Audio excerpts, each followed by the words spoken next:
Hey, what's going on? This is Malcolm, and I am back with another Destiny 2 video. I am starting off a new week in Destiny, and I'm going to do some Altars of Sorrow. So let me get down to it. I'm also getting ready for the M3 Live broadcast I'm going to be hosting tomorrow. I have a few topics up my sleeve, and I've been thinking about what I want the live stream to be. So that means I've just been thinking about like the intro, the mission statement, that sort of thing. And I hope that I'll come up with something for tomorrow. But what I realize is that I have done a lot of reading for my own personal development and mental health. And I've noticed that a lot of the material is kind of rehashed ancient wisdom that a lot of people may have not read, from philosophy or some sort of, I don't know, productivity guru or something. And I think it requires a higher level of skepticism that a lot of people are just not offering at this point. And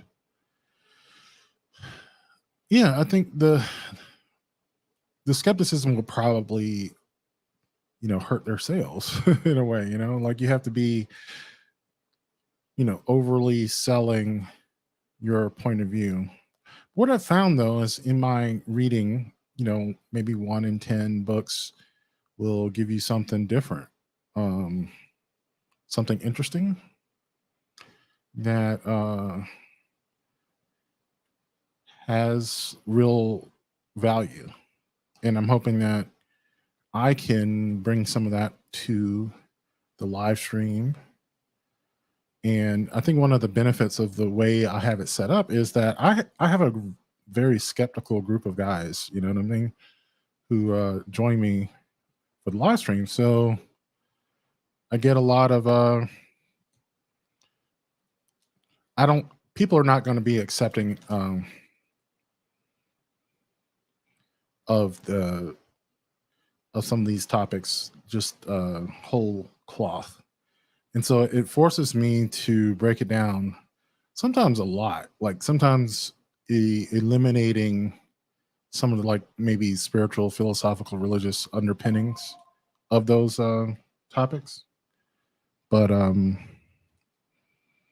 yeah, it does something I think for myself in the sense that I feel more engaged with the things that I'm reading. So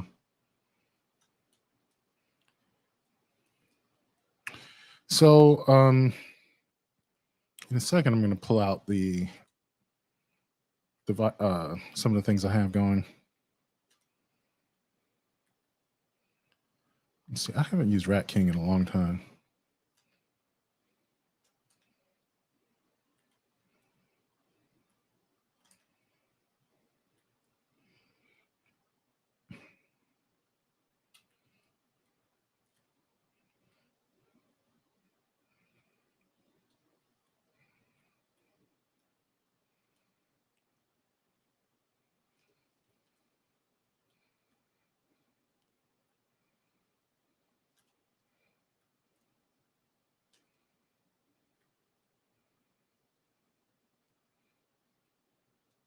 Got to take this boat back without dying.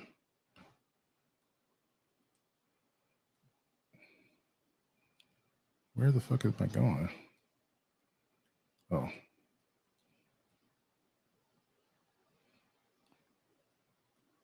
That's really annoying to not really show.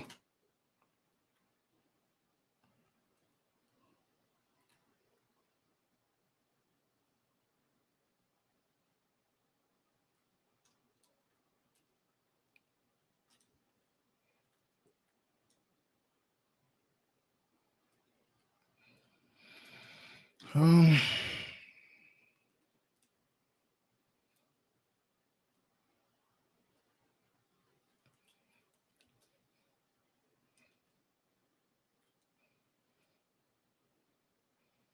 Where the fuck is the altar? Oh, there it is. Okay.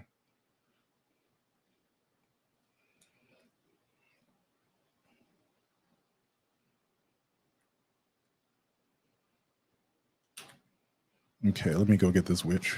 Boom. Shakalaka.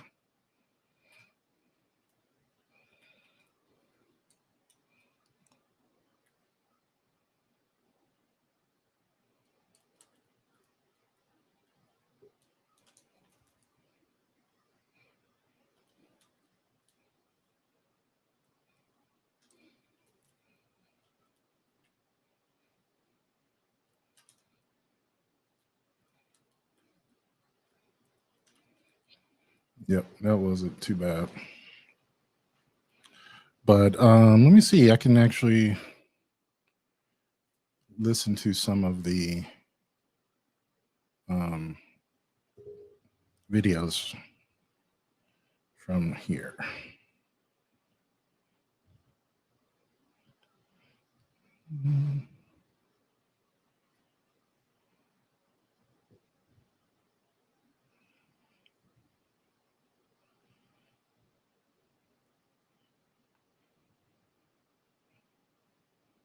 Absolute worst thing that you can do for yourself is limit the amount of new experiences that you have. You see, the way that humans experience time is always changing, and as we get older, our perception of time actually starts speeding up. Now, you've probably heard the saying, time flies when you're having fun, but it might actually be the exact opposite. In 2004, a group of scientists did a study on what is now known as the oddball effect and how the expansion of time is processed by our brains. Participants were shown an image of shoes over and over again, followed by a picture of a flower just once. Even though the images were shown for the exact same amount of time, the majority of participants believed that the picture of the flower had been shown the longest. It was the novelty of the flower image, next to the repeated images of shoes, that gave the participants' brains something new to process, making it seem like time expanded while they were viewing it. Now, how this applies to you and I is that as we get older, we sort of settle into routines, which become very familiar to us, but they also become familiar to our brains, who sort of just turn on autopilot and let it all mush together. The minute you introduce something new to your brain, you snap it into action and it starts recording everything, which then expands your perception of time. So not only will new experiences slow down your life, it's going to help bring you more out of your shell, increase your dopamine levels, make you more memories, and ultimately give you a richer and fuller life.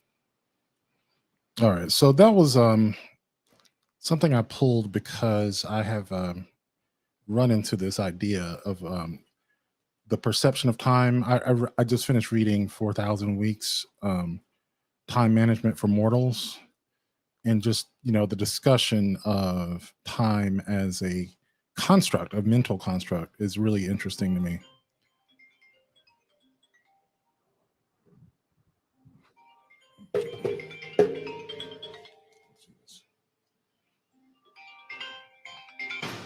Hello?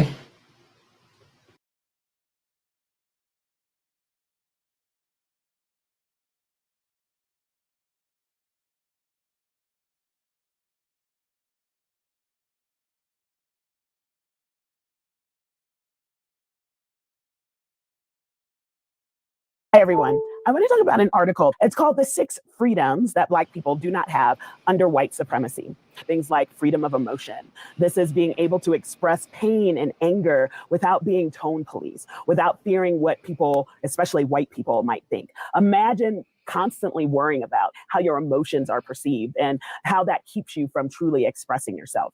They talk about freedom of space and appearance, that Black people often face undue harassment and policing of their appearance, how Black individuals are disproportionately targeted by police, or how they can't even exist without being seen as a threat. How if they are in a space that people automatically assume that they don't belong there. They're Black, they're not supposed to be there. I better call the police or see what they're doing or why they are here in this space.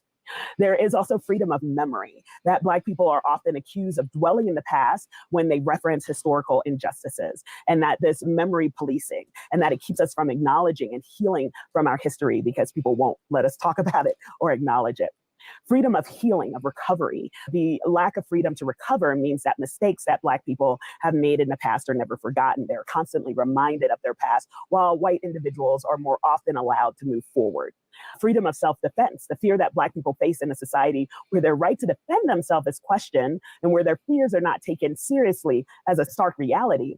And so a Black person open carrying is seen as a threat, where a white person open carrying in the same space is seen as protecting themselves or protecting others around them. And the freedom to protect the other five. This is a freedom to fight for these rights, the freedom to protest, the freedom to demand justice. But even this right is often suppressed or silenced, as we've seen it time and time again.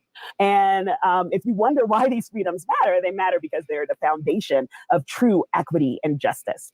White supremacy has maintained power over Black people and other people by denying these freedoms. And we have to challenge the systemic racism that still exists and work toward a society where everyone has the right to express their emotions, exist without fear, remember their history, heal from their wounds, defend themselves, and fight for justice. Okay. Let's see. I'm trying to remember my thinking about picking this one.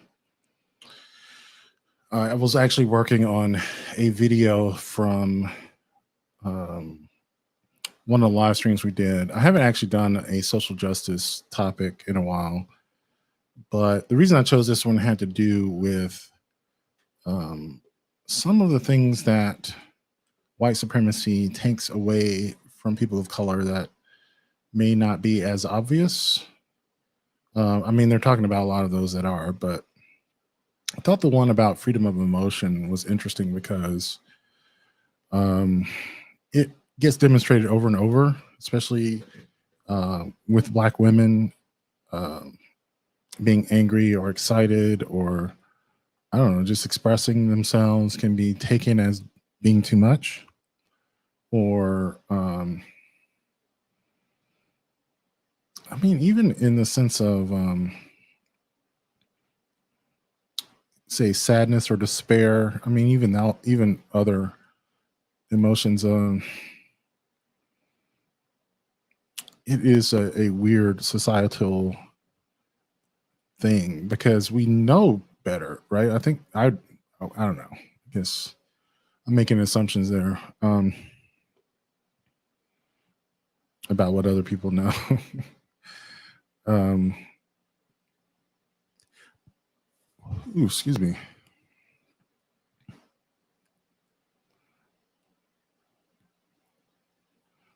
Boy.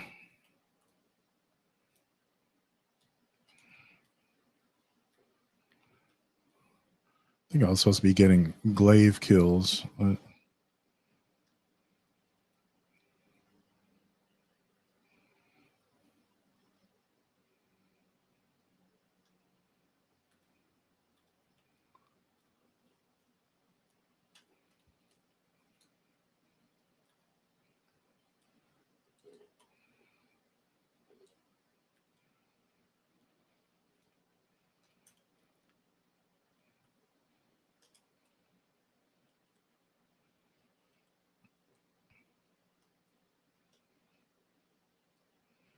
okay.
I knew I was going to get blown up, so I put a riff down, but no one's going to take advantage of it. Oh, okay, maybe they did.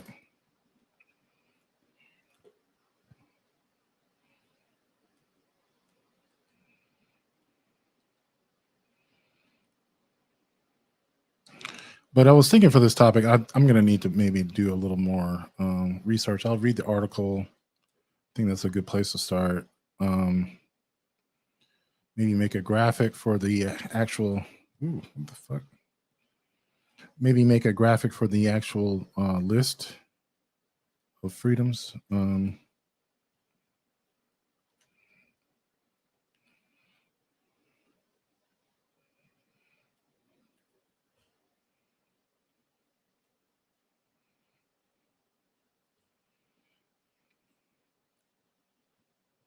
Right, moving on. Let's talk about razors, not the razors you shave with. I'm talking about philosophical or conversational razors. A razor is a general principle or idea that helps you cut through the BS. It helps you eliminate unlikely explanations for stuff. It helps you streamline your conversations and your debates. Most popular razor by far is Occam's razor. Occam's razor says that entities should not be multiplied more than necessary. What that means is don't make things more complicated than they need to be. The simplest explanation is the right one more often than not. My personal favorite razor is called Hanlon's razor. Never attribute to malice what can adequately be explained by stupidity. The reason why I'm able to stay calm and level-headed in conversations and debates, and the reason why I don't become like overly mean when I'm talking to somebody is because of this razor. Don't assume someone's a bad person because they did or said a bad thing. They're probably just dumb. When I was enlisted, I had a new guy come to my division who I think was from like Montana or something. He did not grow up with any black people around him. He had a lot of racist stereotypes that he believed about black people. I never went into conversations with him like, yo, this is a terrible person. I just understood, oh, he's kind of stupid. So he'll grow out of it. And he did. Another very popular razor is known as Hitchens' razor. This is the razor that's referred to as the burden of proof.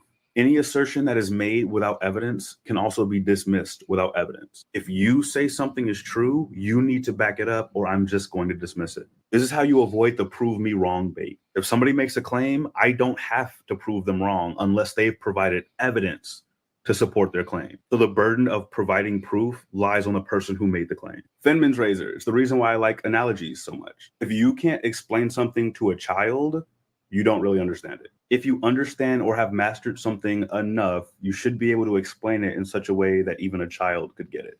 And last but not least is Grice's razor. Grice's razor says that conversational implications are to be preferred over semantic context. What that means is if you know what they meant, roll with that. Don't get caught up in the words they used if the meaning behind them you understand. This is to avoid straw manning. If you hear someone say men need to stop essaying women and you know that they are not talking about you specifically, rather than saying, not all men and derailing the conversation from essay in the first place, you put on your thinking cap and you go with who they're actually talking about. That's what Grice's razor is. Hopefully this helps. Make sure to share it with a friend.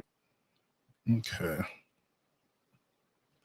Yeah, so there are so many examples of unproductive arguments online that I thought, like this could help people with. But also just the very idea of debate does not really get at the truth. That debate is a skill and you can debate any topic from any point of view. You may want to get at the truth with a debate, and you can in a way. You can at least expose people to certain viewpoints and arguments. If you are well researched, that research has value. But I think as the fact that these razors demonstrate that people will make arguments in bad faith, and sometimes they just have the skill to steamroll people with even people who know what they're talking about. One of the best examples, people bring up is Jordan Peterson. He will just make things unnecessarily complicated to make his opponent sort of submit and believe that he is, the more intelligent person, and they'll sort of take some of his precepts on authority, really, because he will sound very intelligent and authoritative when he's really just, bullshitting. And I will probably have an example of that for the live stream. What is this?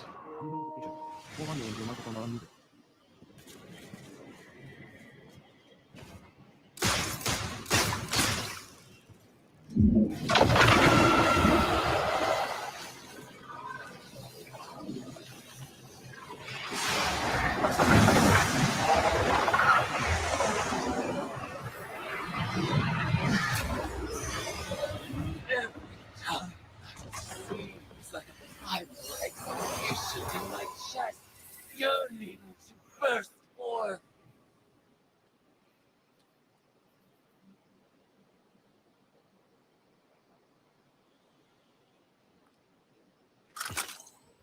War makes meaning of loss, my molting sister.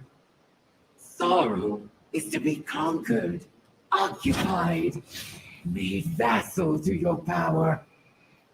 Wield the sword against yourself first, that your wounds become armor.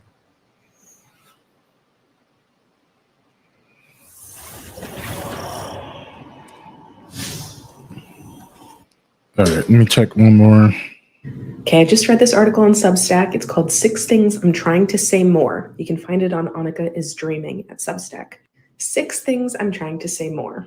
1, hey, I'm going to X activity. Want to join me? I absolutely love this. Instead of saying we should hang out sometime, this vague thing that no one picks up on, say you're going to a thing and ask them to come. Quote, I offer without projecting an expectation onto the invite. I offer with slowness and ease. There are friends out there that I haven't met yet, but I'll never meet them if I'm unwilling to withstand the vulnerability of connection. Because of course the vulnerability here is that they think you're doing the most. You're like being too presumptuous with the invite, or that they'll say no and you end up alone, but you got to try anyway. Number 2, fuck it. Before you go to the house party solo, before sending a flirty text, heading out to something beyond the comfort zone, just say fuck it. 3, I changed my mind. I love this one. Quote, I'm not necessarily trying to say this more, but I'm trying to remember I have permission to say it. Circumstances and feelings change. New information reveals itself. I'm allowed to change my mind, and it's my responsibility to communicate that change. 4, can you help me with X?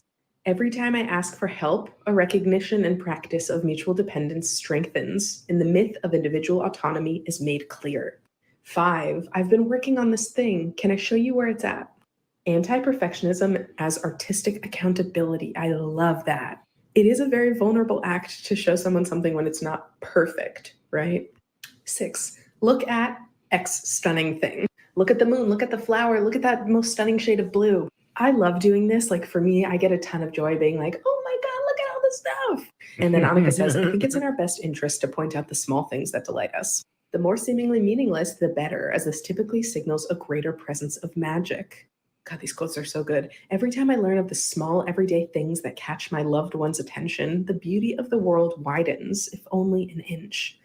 So I absolutely love those. And I want to think more about other things that I'm trying to say. And I would love to know if you have other little lines that you were trying to say more in your life. Yeah, it's an interesting list too. Most of which is about vulnerability. I remember actually having a conversation with a friend who just said like he never asks for help. Like he's a fully grown man, 40 something years old, and like asking for help makes him feel inadequate, like any kind. I get the idea of wanting to do for yourself and having pride in your own autonomy. So like, it is quite annoying when someone has no barriers, no pride in themselves and absolutely just begging all the time. Like that shit's awful. I guess any extreme is extreme. But the reverse is also crazy. Like we are all interdependent. Like everything we have is because of some system or group that helped us collectively. Like society is a collection of interdependent people, and so it's sort of built into the pie, it's baked in our need to be helped. In fact, I would say, I've heard people say, in some of these self-help books, or what do they call it now? Personal development now? I don't know, whatever. Some of these books, oh man, I just lost the thought. I might get it back. It's basically on the idea of interdependence. It's like it's really human. It's the most basic human trait. And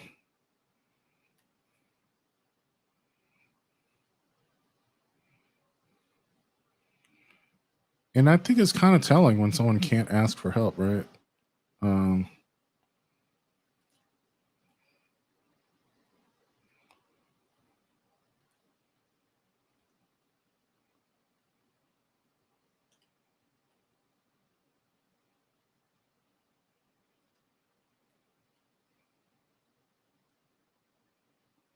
Shit.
Oh, God.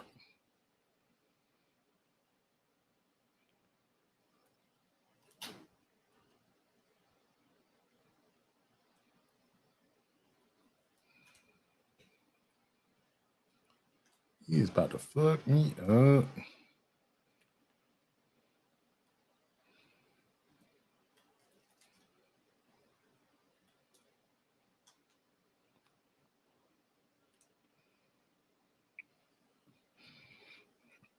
I don't think I have any void resist on.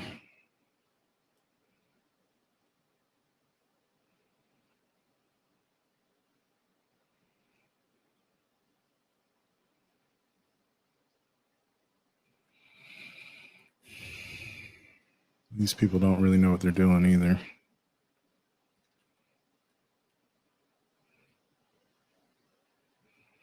I don't know what difficulty they put this on, but it could have something to do with it.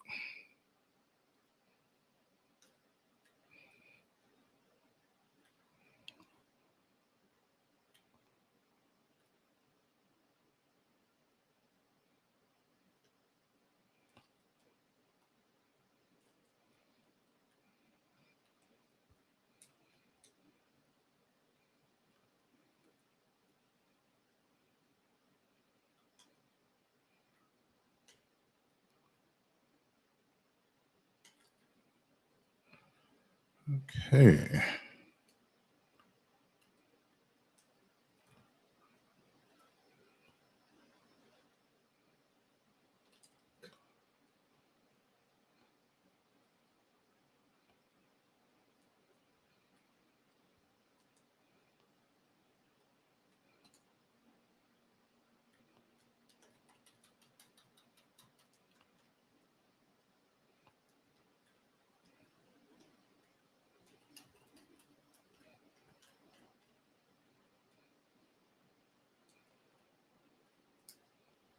Oh yeah, that bitch is gonna kill me. I'm so dead. Here we go.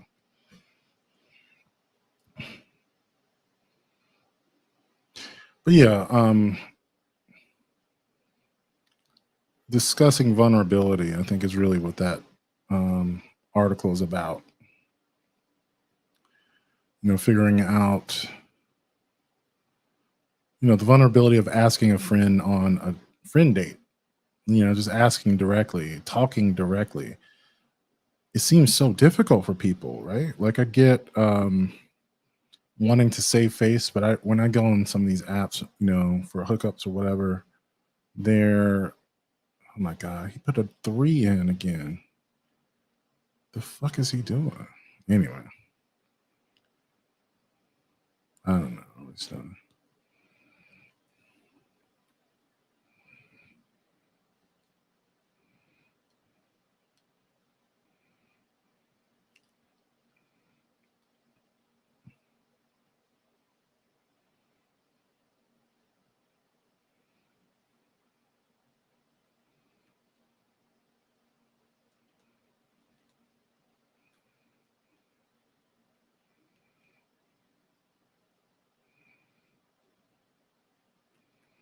yeah, what a buster. Putting in the 3, but I guess you gotta learn. Wow, wow, wow.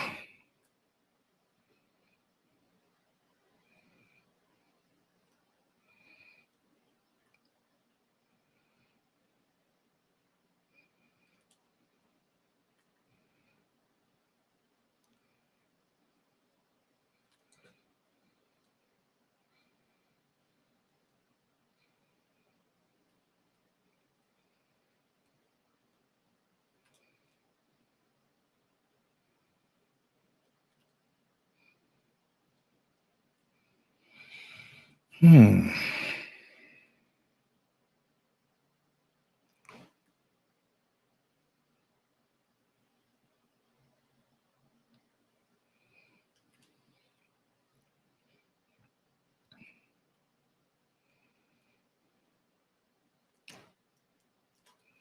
Damn, that melted.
Okay.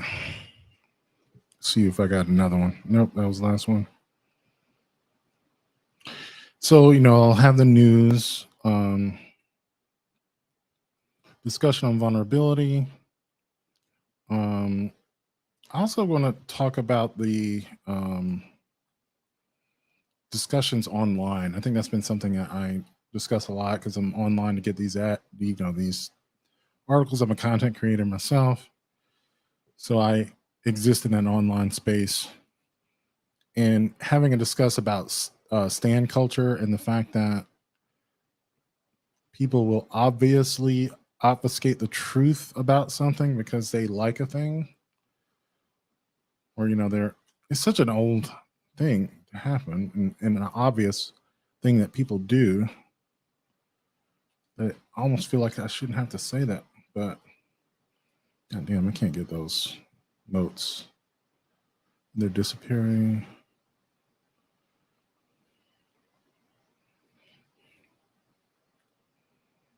Oh, come on. I think I got it. Yep, I did. Okay.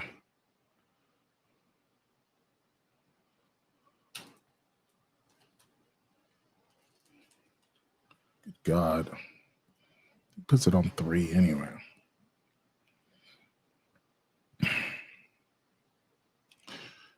But I realize that I fall into this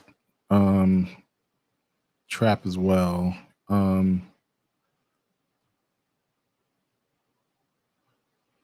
Yeah, what a bitch.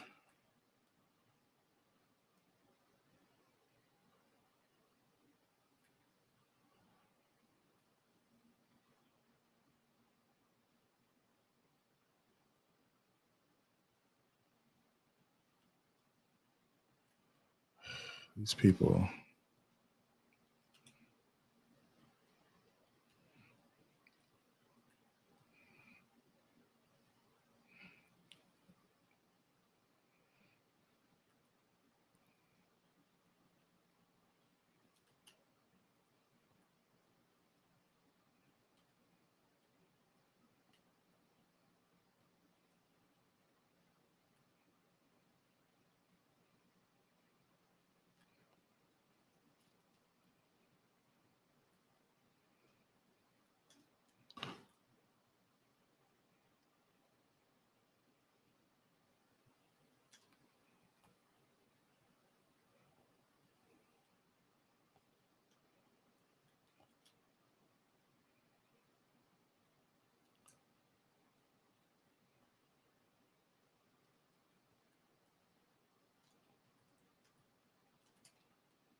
Hmm.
Yeah, I got it done.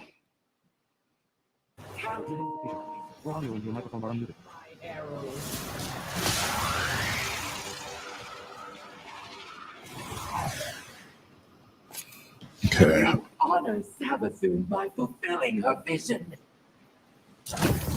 Waves of chattel, freed from thraldom by agony. You bring glory to the hive. Our methods may briefly align, but our glory will be your reckoning.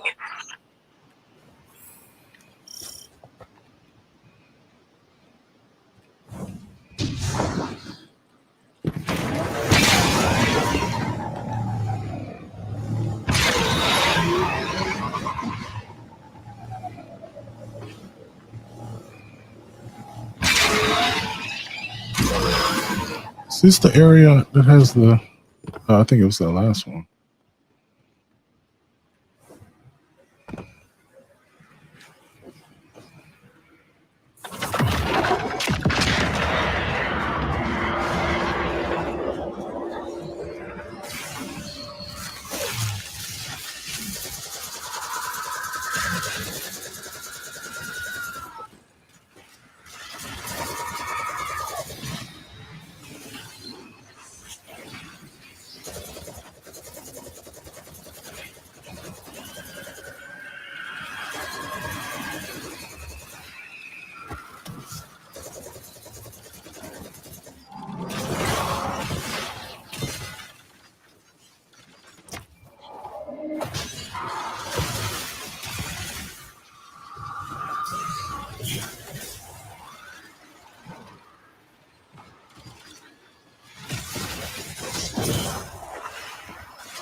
What the fuck?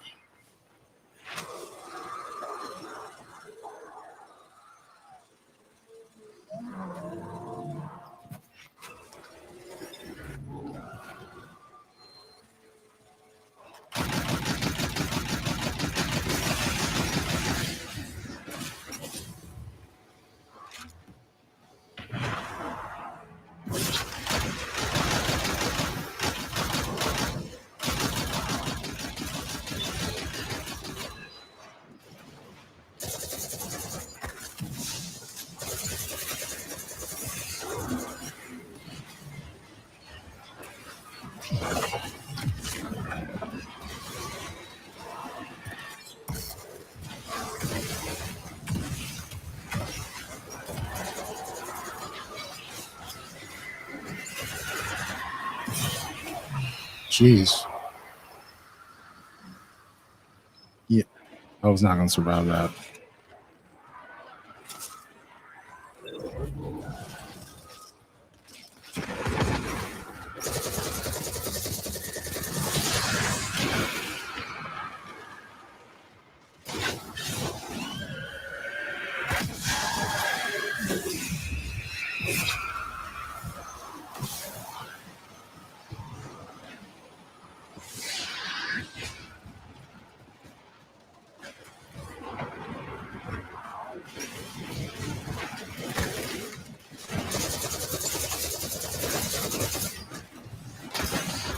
Wow.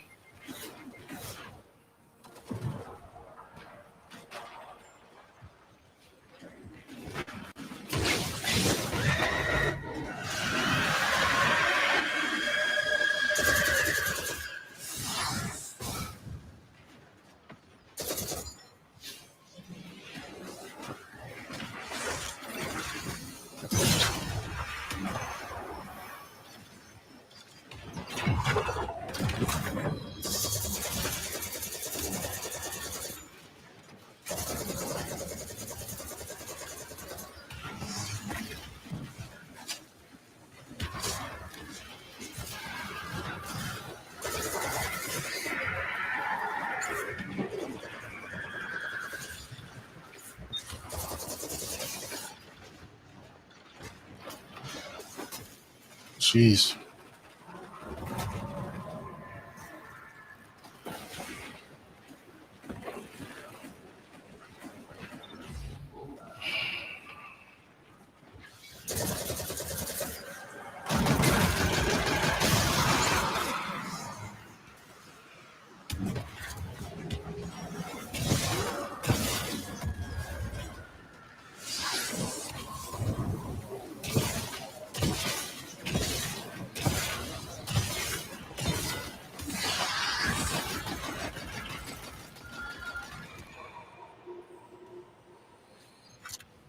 Restore your ritual that my newborn sister may feed.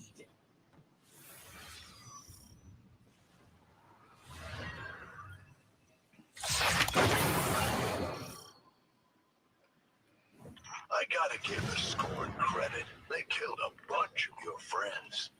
Maybe now they'll finish the job.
Oh boy.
Hail the deathless one! Hail the wielder of the eternal sword! Hail!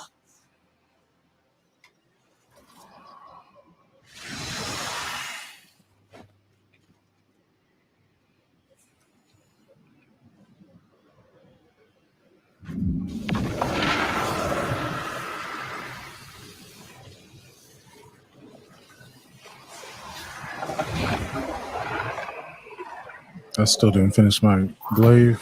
I know the Wrathborn have thrown our plan into doubt, but trust in Eris, and she'll get us through this. With each tithe, our sister grows in power. She has been shaped by the blade. Her eyes are testament to her sight.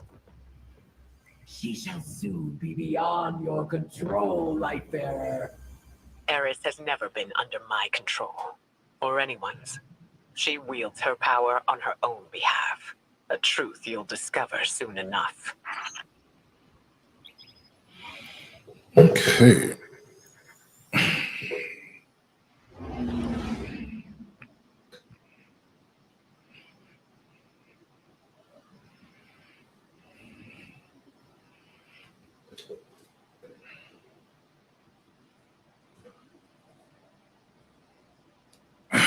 take a little break.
Okay, I'm back.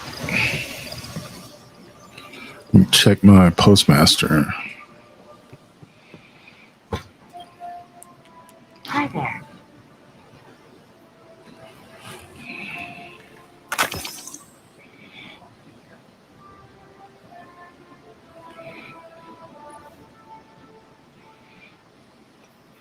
So where are these coming from?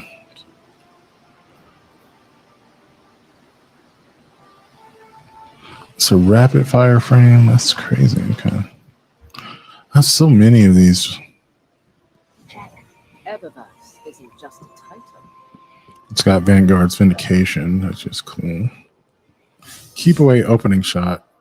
Kind of seems okay. But don't let it go to waste.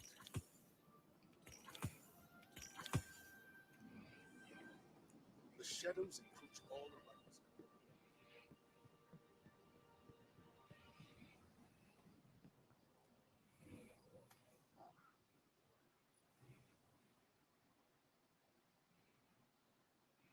Okay.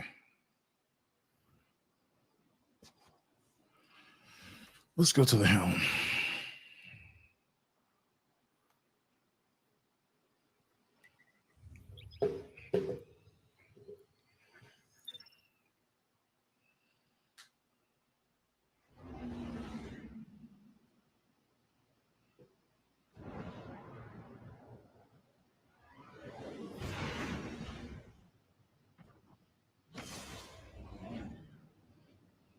In 2018, a new production of Matt Crowley's 1968 hit play The Boys in the Band opened at the Booth Theater on Broadway. The Broadway revival of Boys in the Band ran until August 11th, 8 shows a week, every week for 10 or 12 weeks. If you don't know the show, it's a famous and really important piece of theater about a group of gay friends living in Manhattan before Stonewall. It was, in 1968, this incredibly searing and realistic portrait of gay life. When the revival opened in 2018, it showed us how far we've come, and it showed us what those who seek to push gay people back into the closet want to return us to. Lives warped and destroyed by shame. I saw the production. It was amazing. I've got something for you. Savathun said if you ever got this far, I should play back one of her predictions. Not that you deserve it, but she's almost rooting for you. My realm holds secrets within secrets. If they're able to use their light and dark to peel away the illusions, then they've been paying attention. Power corrupts, of course. And when those fuss-budget guardians get all twisted up in deep magics and high rituals, that's when things really start to get weird. I Can't wait to see what they're capable of. So, there you go. Little pat on the head from Sabathun. I know you Vanguard types thrive on positive reinforcement. Me? I figured Sifu's gonna squish Eris like a greasy little bug. Then we're all doomed, of course. But at least it'll be fun to watch.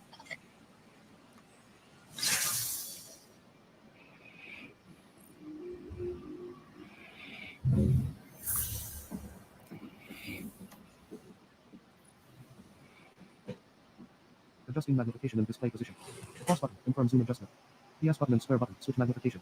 Right stick, adjust display area.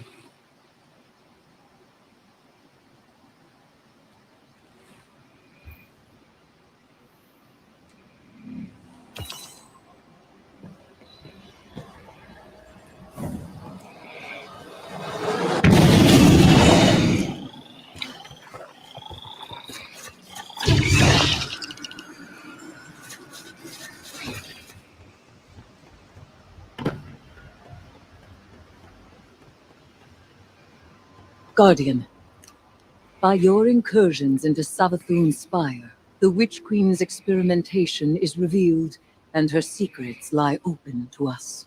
Your progress is impressive. Hive magic intertwined with the light. You master it with each breach of the spire. But don't lose sight of our goal. Xivu Arath is still our greatest threat, and tithing to Eris has its limits. We have not yet reached them. You frighten the Hive. Again and again you show them that their understanding is incomplete. You have heard me utter their invocation, Ayat. It means that which is said must be so. It is a conclusion, a halmos that marks the preceding argument as demonstrated true. Think of it as a mathematical proof. You are the logic that demonstrates it, and we are the truth it infers. Ayat.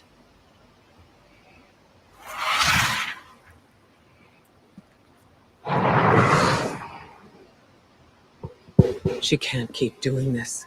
Sooner or later, it will end. Remember, you're in control of when it does.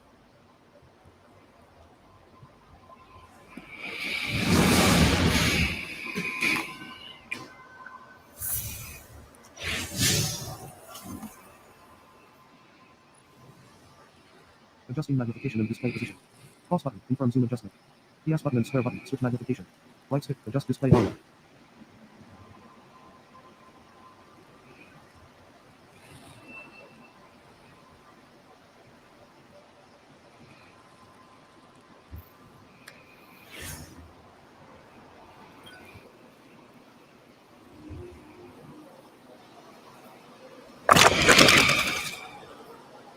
Adjusting magnification and display position. Pause button, confirm zoom adjustment. PS button and square button, switch magnification. Right stick, adjust display off, and automatically adjust. Adjusting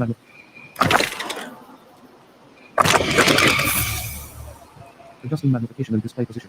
Pause button, confirm zoom adjustment. PS button and square button, switch magnification. Right stick, adjust display area.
Just rolling dice till I get a deep sight. That's the one I'm looking for. Okay. Go to my postmaster.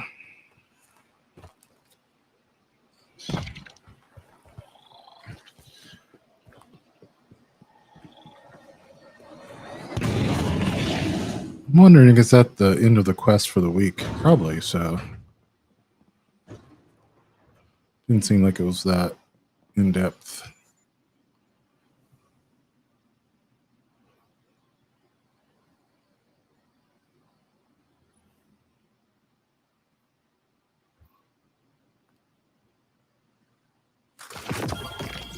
Yay, unlock the deep sight.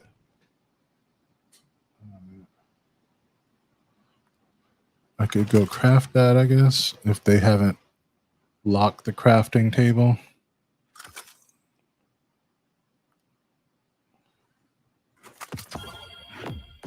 Got 2 in one sitting. And in their different slots, I could go craft both. All right. I'm hoping it's fixed. I didn't even really check. There's another activity. Okay. Kind of tired. I just realized I may need to lay down, but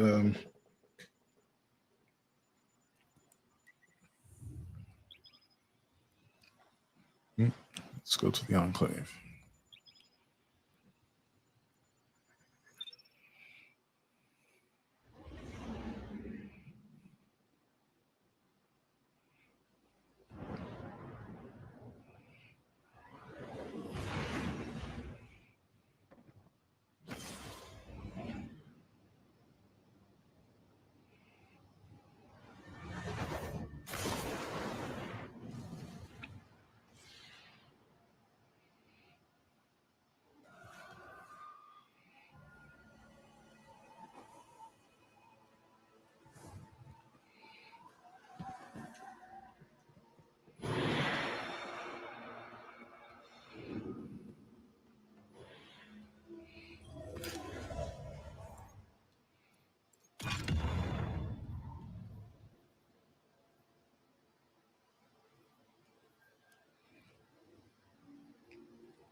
I like Keep Away and Rapid Hit. What do we got here? Adjusting magnification and display position. Pause button, confirm zoom adjustment. PS button and square button, switch magnification. Right stick, adjust display area.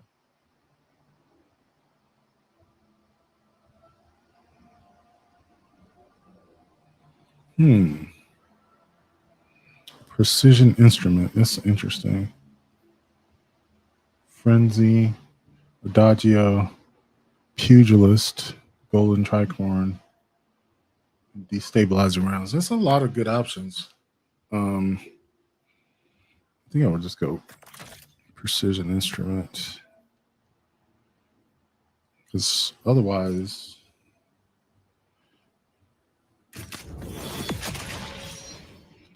it'll just be my Dreaming City Scout. I can't remember the name of it. Although that one's a lightweight. This is a precision.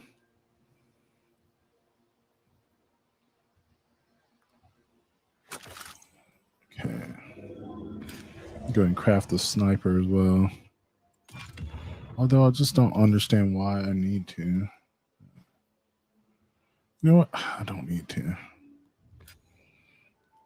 I already have. I don't use snipers, and it's not a PvE sniper, so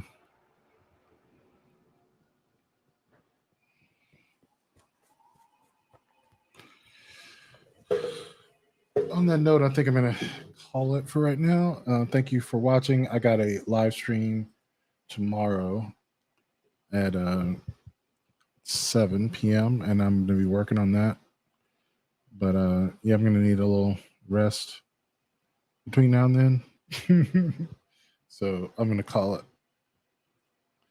All right.